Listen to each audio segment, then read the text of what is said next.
So EA Sports MMA, what do you feel is the key thing to capture in trying to picture this sport that's truly very versatile?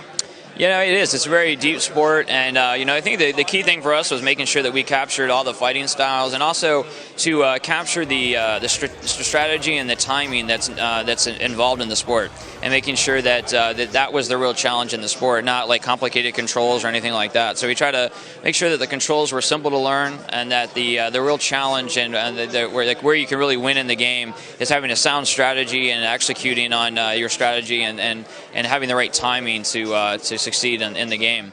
But beyond that, it's just really like doing lots and lots of research. Right now we're at a pre-alpha state. The game's coming out in late 2010. We've been working on the game for over 2 years, just doing a ton of research and researching all of our fighters, researching the sport itself, making sure that we do what EA Sports is known for, which is creating true simulations of the sport.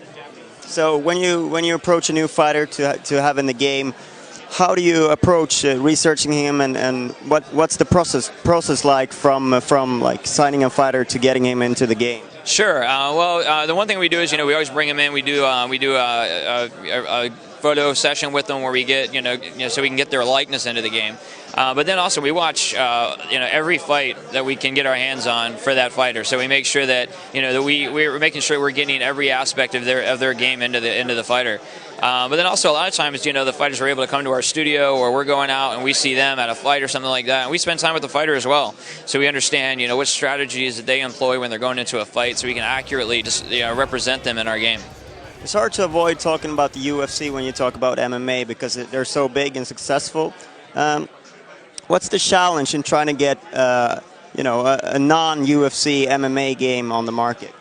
Yeah, the thing is with MMA, I mean, MMA is a global sport, and it's just that it's a sport. It's not a single league, and it's got its it's got its roots in disciplines that have got their roots from all over the world. From Japan to Singapore to Brazil to the United States. So it's really been going out and getting fighters from all over the world and making sure that we're representing the sport and not just a singular fashion. So we have different rule sets depending where you are in the world in our game. We have Japanese rules, we've got unified rules, Strikeforce rules. We have venues all over the world where you can fight. And let me just ask a quick one. Yeah, sure. Soccer kicks? Yeah, we do. We do have we have foot stomps and the kicks that are allowed within Japanese rules are in the game. So knees to the head. Yeah, the other thing too is actually the difference the way the rounds are scored. So there's a 10-minute round and then a 5-minute round in our Japanese rule set, as well as the fight is actually not scored on a 10-point must system in Japan. So we've got all that depth in the game, and what it really does, it opens up the possibilities of what we can do with the game and really let people experience MMA as a whole. I'm sure that's something that the hardcore fans want to do, want to play it a bit like the old Pride fights and stuff like that. Yeah, with those rule sets, but that's the thing. We think we have something for everybody. We've got Strikeforce in the game as well.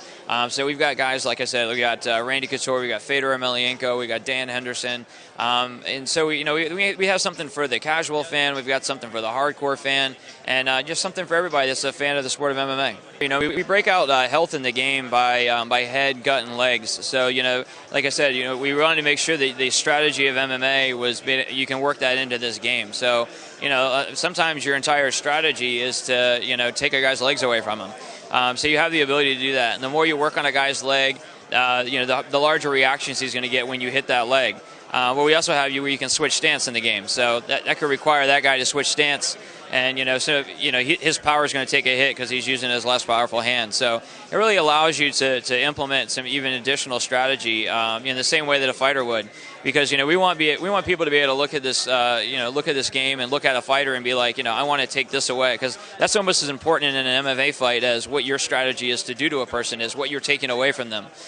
So we wanted to have that in our game as well. I mean, that's the feedback that we're getting from the fighters. It's the feedback that we get just by watching fights. I mean, as you said, you see that in fights all the time.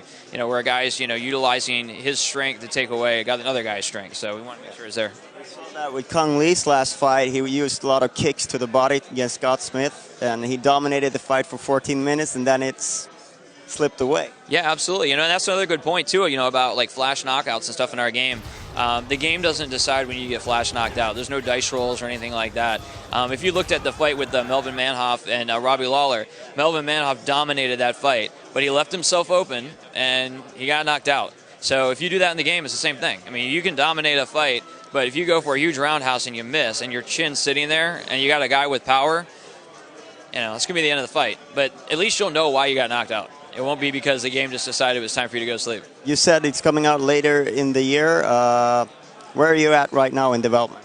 Right now, what we're showing today is pre-alpha. So we're at pre-alpha, but yeah, the game is going to be coming out and it'll be shipping in late 2010.